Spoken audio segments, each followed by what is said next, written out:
آپ کو چند حوالہ جات ٹائم کے ساتھ بات کو ختم کروں. یہ ہے کتاب فضائل درود احمد. یہ ہر بندہ جو تبلیغی جماعت والے ہیں نا بسترے اٹھا کے لے کے آتے ہیں ہمارے مسجدوں کے اندر, یہ ان کی کتاب ہے, ان کے پاس یہ کتاب موجود ہے لیکن پڑھتے نہیں ہیں, بیماری ہے. لیکن اسی کتاب کے صفحہ پر یہ واضح لفظوں پہ لکھا ہوا ہے الصلاۃ والسلام علیکہ یا رسول اللہ, الصلاۃ والسلام علیکہ یا حبیب اللہ. اور اس کی آگے صفحے پر بھی یہ لکھا ہوا ہے الصلاۃ والسلام علیکہ یا نبی اللہ, الصلاۃ والسلام علیکہ یا نور اللہ. اور یہ تقویۃ الایمان ہے, یہ بھی ہمارا اپنا نہیں ہے, یہ بھی اور کا ہی ہے. اس کے اندر بھی انہوں نے یہ لکھا کہ اذان کے بعد مصطفیٰ کی ذات پہ درود و سلام پڑھنا چاہیے. اذان سے پہلے بھی اور اذان کے بعد بھی درود پڑھنا چاہیے. میں پوچھنا چاہتا ہوں جو سوال کرنے والے سوال کرتے ہیں, پہلے اپنے گھر کی منجی کے نیچے ڈانگ پھیریں, پہلے اپنے گھر کے اکابرین کی بھی تو کتابیں پڑھیں کہ اکابرین کیا کہہ رہے ہیں کہ اذان سے پہلے اور اذان کے آخر میں درود شریف پڑھنا چاہیے. تو اگر ہم پڑھتے ہیں تو کہتے ہیں کہ یہ کیوں پڑھتے ہیں, یہ کہاں لکھا ہے؟ میں نے کہا تمہارے گھر کی کتابوں پہ لکھا ہے.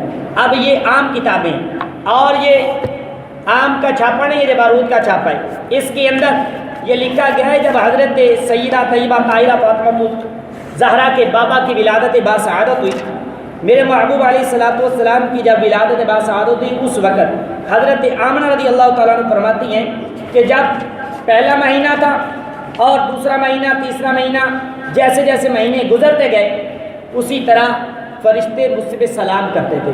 یہ کتاب کا نام ہے نعمت الکبریٰ. لکھنے والا کوئی عام ہستی کا مالک نہیں ہے, شیخ الاسلام علامہ ابن حجر مکی اسقلانی رحمۃ اللہ تعالیٰ علیہ یہ کتاب لکھنے والے ہیں. انہوں نے بھی یہ واضح لفظوں پہ لکھا ہے کہ الصلاۃ والسلام علیکہ یا رسول اللہ, یہ درخت درود پڑھتے تھے. فرشتے تو دور, یہ درخت بھی یہ درود و سلام پڑھتے تھے الصلاۃ والسلام علیکہ یا رسول اللہ. اور اسی صفحے پر صفحہ نمبر 83 پر بھی لکھتے ہیں الصلاۃ والسلام علیکہ یا رسول اللہ, الصلاۃ والسلام علیکہ یا حبیب اللہ. یہ پڑھنا چاہیے. آئیے دیکھیے, یہ حضرت آمنہ رضی اللہ عنہ فرماتے ہیں کہ پہلا مہینہ تھا تو درود پڑھا گیا السلام علیکہ یا رسول اللہ. اب دوسرا مہینہ ہوا السلام علیکہ یا نبی اللہ, جو میری ذات پہ صلاۃ والسلام پڑھا گیا. اب تیسرا مہینہ آیا تو جواب آیا الصلاۃ والسلام علیکہ یا حبیب اللہ. چھٹا اس کے آگا مہینہ ہے السلام علیکہ یا صفیۃ اللہ, السلام علیکہ یا رحمت اللہ. یہ 9 مہینے تک, آخر جب 9واں مہینہ ہے تو آخر میں ہے السلام علیکہ خاتم المرسلین. یہ نعمت الکبریٰ کے اندر یہ اللہ والے جو پہلے فرشتے بھی مصطفیٰ کی ذات پہ جو درود و سلام پڑھتے تو وہ یہی درود پڑھتے. اور اسی کے اندر یہ اشرف علی تھانوی نشر طیب کے اندر یہ لکھتے ہیں کہ نبی پاک صلی اللہ علیہ وسلم کی ذات پہ درود و سلام پڑھنا چاہیے, پڑھنا بھی یہ چاہیے, درود و سلام پڑھنا چاہیے. یہ شفا شریف ہے, یہ حدیث مبارکہ کی کتاب ہے. اس کے اندر یہ حدیث موجود ہے کہ درخت بھی مصطفیٰ کی ذات پہ درود و سلام پڑھتے تھے. اور یہ سیاستہ کی حدیث ہے, یہ جامعہ ترمذی جس کو ہر بندہ کہتا ہے یہ سیاستہ میں حدیث موجود ہے. میں کہتا ہوں سیاستہ کے اندر یہ حدیث پاک موجود ہے.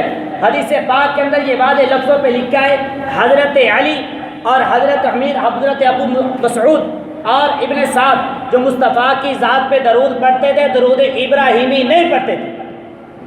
مصطفیٰ کی ذات پہ جب بھی درود پڑھتے تھے درود و سلام پڑھتے تھے, دونوں درود پڑھتے تھے.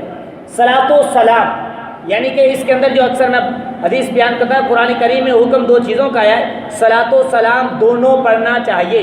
لہذا نماز سے بعد صرف درود ابراہیمی اس کے استفاق پہ صحیح کرنا, کیونکہ اسلام کا ذکر نہیں.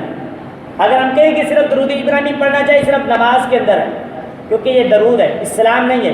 قرآن نے ہمیں جو حکم دیا ہے, امام ترمذی لکھ رہے ہیں, یہ سیاستہ کی حدیث کے اندر ہے کہ مصطفیٰ کی ذات پہ اگر بعد میں درود پڑھنا ہے تو مصطفیٰ کی ذات پہ درود و سلام پڑھا جائے یا کوئی بھی صیغہ پڑھا جائے. الصلاۃ والسلام علیکہ یا رسول اللہ یہ بھی درود و سلام ہے. اگر یہ کوئی نہیں پڑھ سکتا صلی علی محمد یہ بھی درود ہے, لیکن درود ابراہیمی یہ درود و سلام نہیں ہے, یہ فقط درود ہے. اللہ تبارک و تعالی